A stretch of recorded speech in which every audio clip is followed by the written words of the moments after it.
Nur Hidayah dengan NIM 1910200569.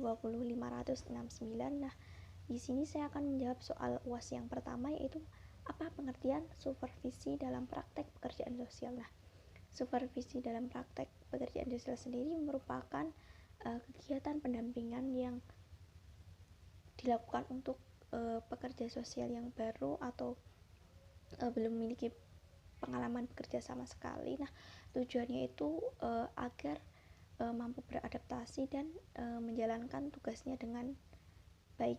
Nah, orang yang mengawasi itu disebut dengan supervisor. Nah, orang yang diawasi itu disebut dengan supervise.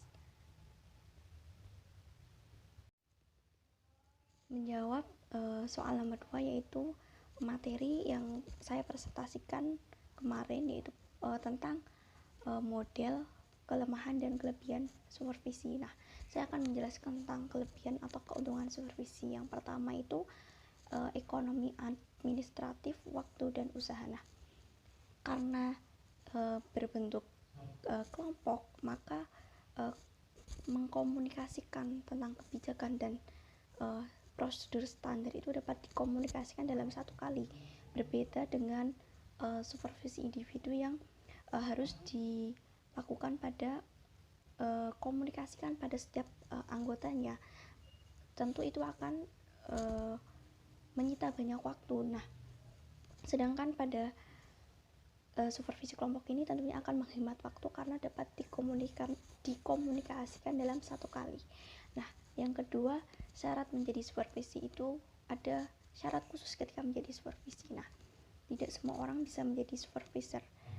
Harus ada beberapa persyaratan yang ia penuhi ketika menjadi supervisor. Misalnya seorang supervisor harus S2, terus lebih berpengalaman dari orang yang di supervisor. Nah, yang ketiga itu pengawasan kelompok memberikan kesempatan pendidikan multikultural. Nah, dalam satu kelompok itu pastinya ada anggota yang heterogen tentunya. Nah, dalam kelompok supervisi yang heterogen secara ras, dalam interaksi antar ras yang aktif memungkinkan paparan tentang terhadap stereotip dan bias. Mungkin dari situ bisa membantu dalam pengembangan kesadaran yang lebih besar mengenai modifikasi sikap etnosentris negatif. Nah, yang keempat yaitu anggota berperan sebagai dukungan emosional. Nah, kelompok tidak hanya memberikan pengajaran lateral peer to peer, tapi juga memberikan kesempatan untuk saling membantu dan dalam berbagai jenis. Nah, kesempatan bagi seorang supervise untuk berbagi pengetahuannya dan memberikan dukungan emosional kepada rekan-rekannya.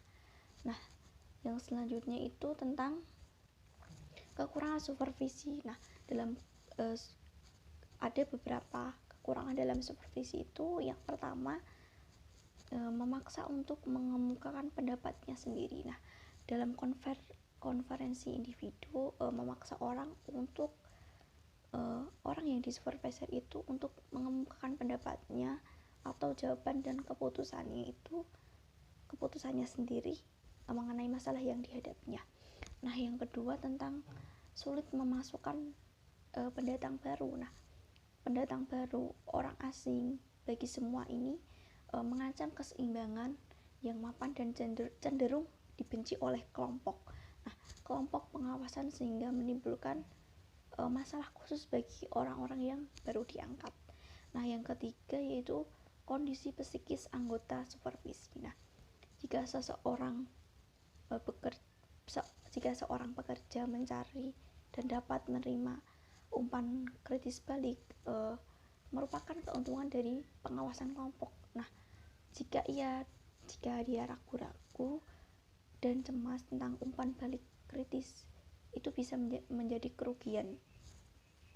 Yang keempat, persaingan teman sebaya. Nah, tentunya setiap supervisi mungkin mengkhawatirkan bahwa orang lain itu akan mengatakan hal yang cerdas lebih dahulu atau mendapatkan lebih banyak perhatian dan persetujuan dan kasih sayang dari supervisor.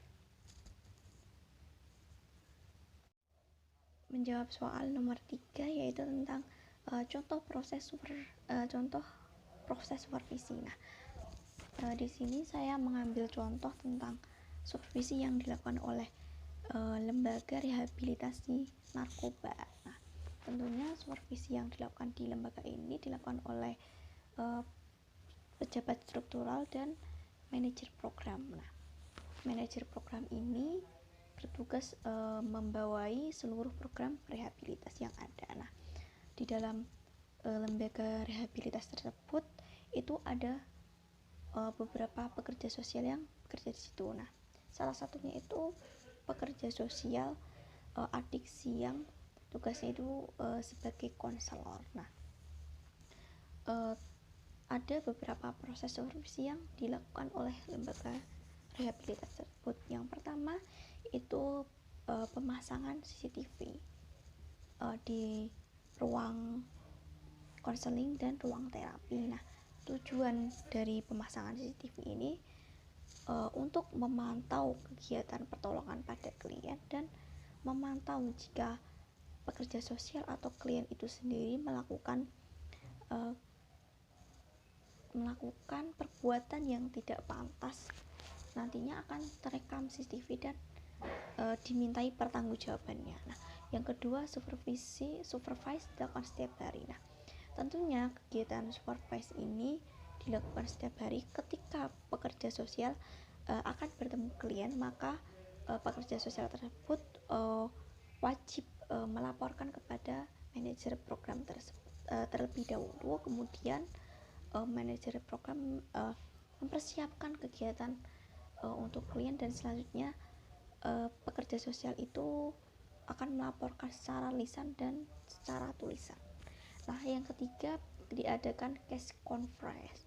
Nah, case conference ini sendiri tujuannya itu untuk mengevaluasi kendala-kendala apa yang dihadapi pekerja sosial tersebut dalam menangani klien. Nah, dalam hal ini case conference ini dilakukan secara bersama-sama oleh pekerja sosial lainnya, dan di sini juga diadakan diskusi secara terbuka untuk menangani permasalahan yang atau hambatan